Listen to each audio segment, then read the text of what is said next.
Bonjour tout le monde. Alors aujourd'hui, je suis ici pour vous raconter une histoire. Alors je me demande quelle histoire je pourrais vous raconter. Ah, peut-être l'histoire de la corde vire-vent. Vous la voyez pas?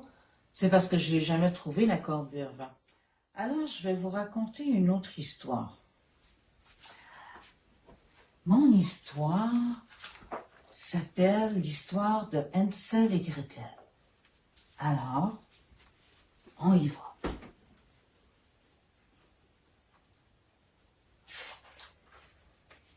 Il y a des belles images, mais bon, on continue.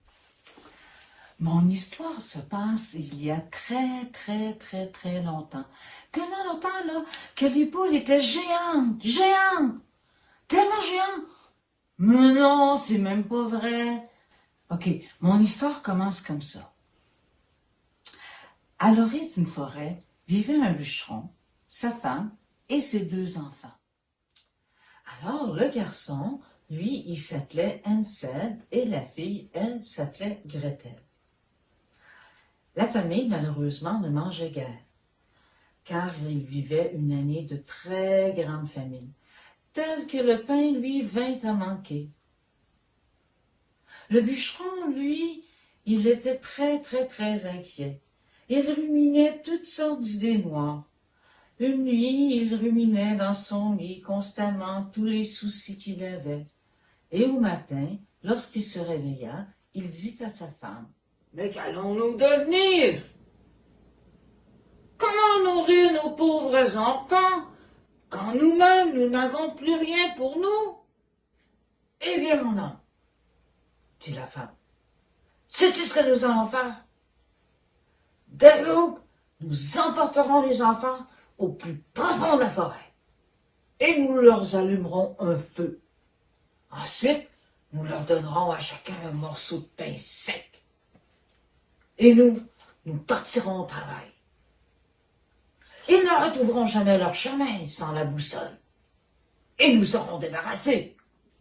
Non, femme, dit le bûcheron. Je ne ferai pas cela. Comment me résoudre à laisser les enfants toutes seules dans la forêt? Les bêtes sauvages ne tarderaient pas à les dévorer tous les 2. Oh, fou! Rétroqua-t-elle. Tu préfères donc qu'on meure de faim tous les 4? Il te reste qu'à raboter les planches de notre cercueil. La femme, qui n'était pas la mère des enfants, a convaincu son mari d'abandonner les enfants dans la forêt, ce qui faisait beaucoup de peine au bûcheron. Mais il a accepté. Dans l'autre chambre à côté, les enfants ne dormaient pas. Ils ont tout entendu. Oh, Gretel s'est mise à pleurer. Hansel l'a consolée. « Du calme, petite sœur. On va trouver un moyen de s'en sortir. » Et puis, il a entendu que ses parents étaient vraiment endormis. À ce moment-là, il a mis ses pantalons, il est sorti de la maison. Dehors, la lune était claire. Et puis les petits cailloux blancs là, qui étaient sur le sol brillaient comme des diamants. Il s'en est mis plein les poches et est rentré dans la maison et est allé retrouver Gretel. Fais confiance à la vie, Gretel, et dors paisiblement. Ils se sont rendormis tous les 2. Le lendemain matin, tôt, avant même que le soleil se lève, la femme est allée dans la chambre des enfants. « Allez, les paresseux, levez-vous. On doit aller chercher du bois dans la forêt. Je vais vous donner un morceau de pain. Si vous le mangez avant le dîner, vous n'aurez rien d'autre. » Fini, Fifi et Néné. Puisque Hansel avait les poches pleines de cailloux, mais c'est Gretel qui prenait le pain puis qui le mit dans son tablier. Puis ils sont partis vers la forêt. Un petit peu de temps après, là, pas longtemps, Hansel est arrêté. Il a pris un petit caillou blanc puis il l'a jeté sur le chemin. Puis il a fait ça comme ça, souvent. Mais à un moment donné, son père, il dit « Mais qu'est-ce que t'as arrêté de même à tout bout de champ? » Hansel, il a dit « Ah, C'est parce que je regarde chez nous. Je regarde par chez nous. Ah, je vois mon petit chat blanc sur le toit. La mère, elle regarde. Ben non. C'est pas un petit chat, ça. Oh, ça doit être le soleil qui reflète sa cheminée. Ah, ouais, avance. Puis ils ont continué leur chemin. Rendu en plein milieu de la forêt, le père a dit, bon, les enfants, allez chercher du petit bois, là, on va allumer un feu. Ben, les enfants sont partis, ont été chercher des petites brindilles en haut d'une petite colline, puis sont revenus. Le père a fait un feu. Puis il a dit, bon, les enfants, couchez-vous. Puis nous autres, on va partir, on va aller couper du bois, puis quand on va avoir fini, ben on va venir vous chercher. Puis ils sont partis. Fait qu'Hansel et Gretel, ils sont venus s'asseoir sur le bord du feu. Et là, ils ont attendu l'heure du dîner pour manger le petit morceau de pain comme de fait. Ils entendaient des coups de hache. Ils pensaient à leur père. Ils dit, ben, il doit pas être loin. L'affaire, c'est que le père avait attaché une vieille pelle. Il battait dans le vent. Il faisait les bruits de bûchage. Et ben eux autres, ils étaient restés sur le bord du feu pendant des heures. Jusqu'à ce qu'à un moment donné, la nuit pogne. Les yeux le fâchent. Ça s'est passé en même temps. Puis c'est là que Gretel s'est réveillée en pleine nuit. Et puis elle s'est mise à dire, comment on va faire pour sortir du bois, de la forêt, mon frère? Puis là, Hansel rassure sa sœur. Il dit, inquiète-toi pas. Faut attendre encore un peu. Le temps que la nuit fasse son effet puis que la lune sorte ses rayons. Puis tu vas voir, on va se retrouver.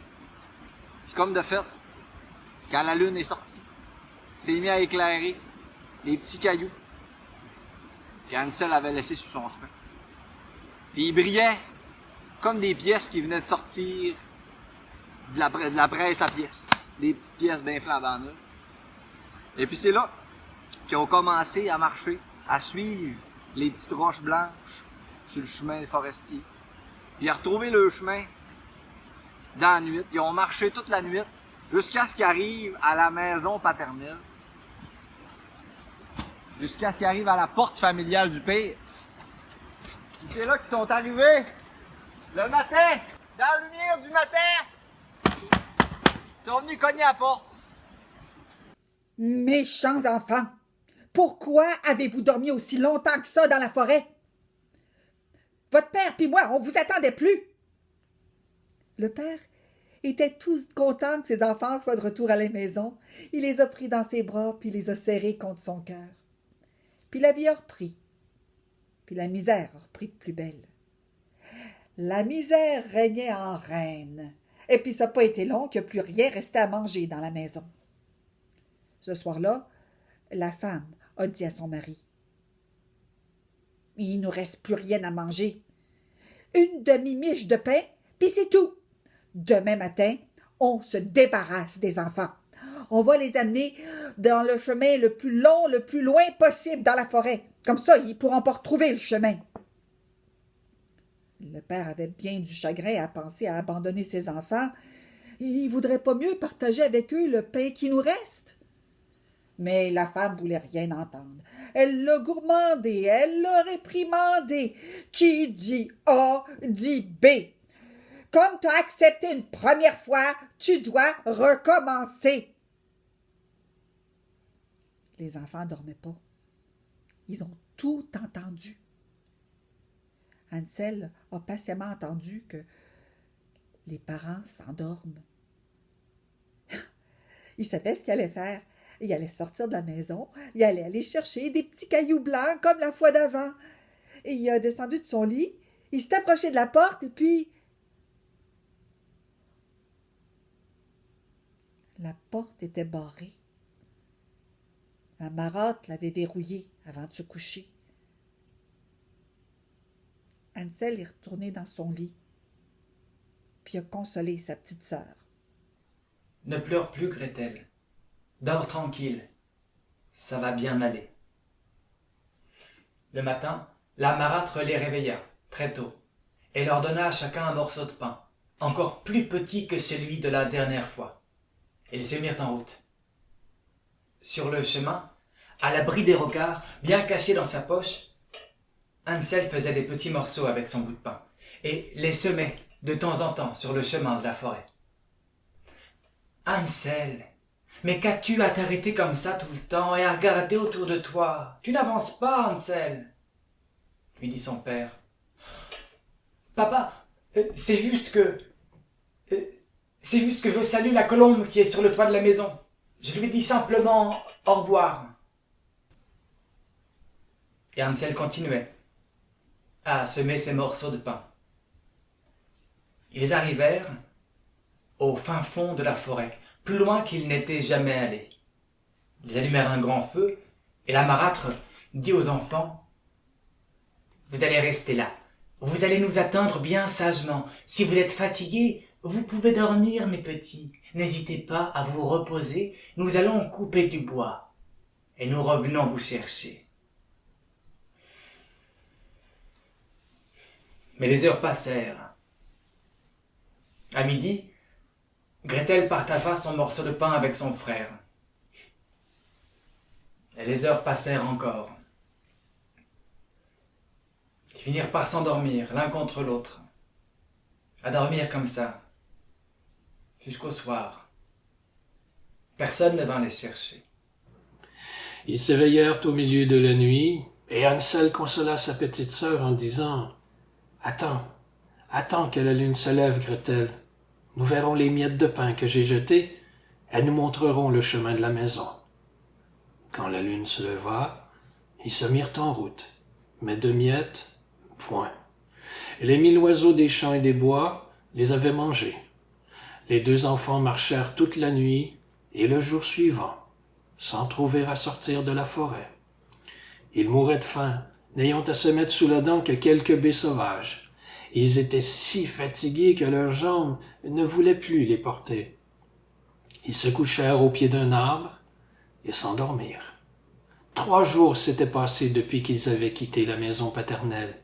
Ils continuaient à marcher, s'enfonçant toujours plus avant dans la forêt. Si personne n'allait venir à leur aide, ils ne tarderaient pas à mourir. À midi, ils virent un joli oiseau sur une branche, blanc comme neige. Il chantait si bien que les enfants s'arrêtèrent pour l'écouter.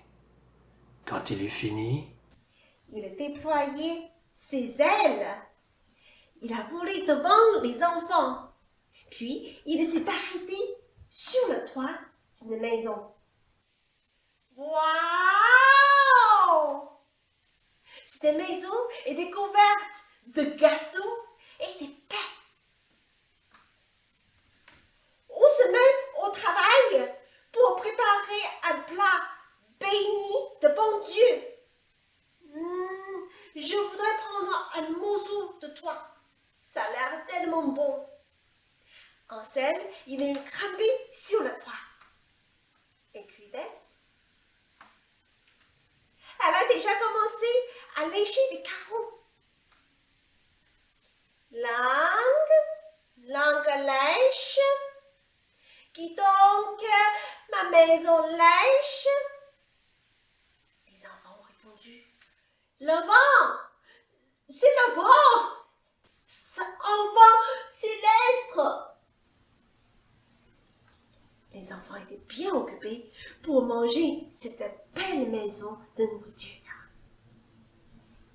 Et tout à coup, une vieille dame, vieille comme les pierres, avait les cannes à la main. Elle est sortie de la maison. C'est les Gretel ou le père, et les a tombés. Oh, beau petit plat de surprise. La vieille dame secoua la tête. Chers enfants, qui vous avez conduits ici, il ne vous sera rien fait. Elle les prit tous les deux et les amena directement dans la maisonnette. Elle leur servit un repas, un peu de lait, un peu de sucre, un peu de beignets, mais avec des pommes et un peu de noix.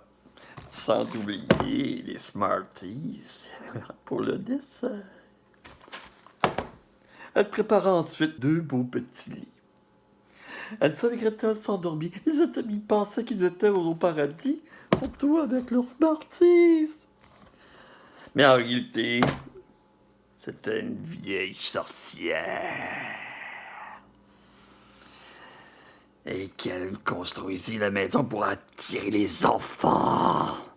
Ce qu'ils prenaient, elle les tuait. Elle les mangeait. Elle les faisait cuire avant. Mais elle les faisait manger par la suite.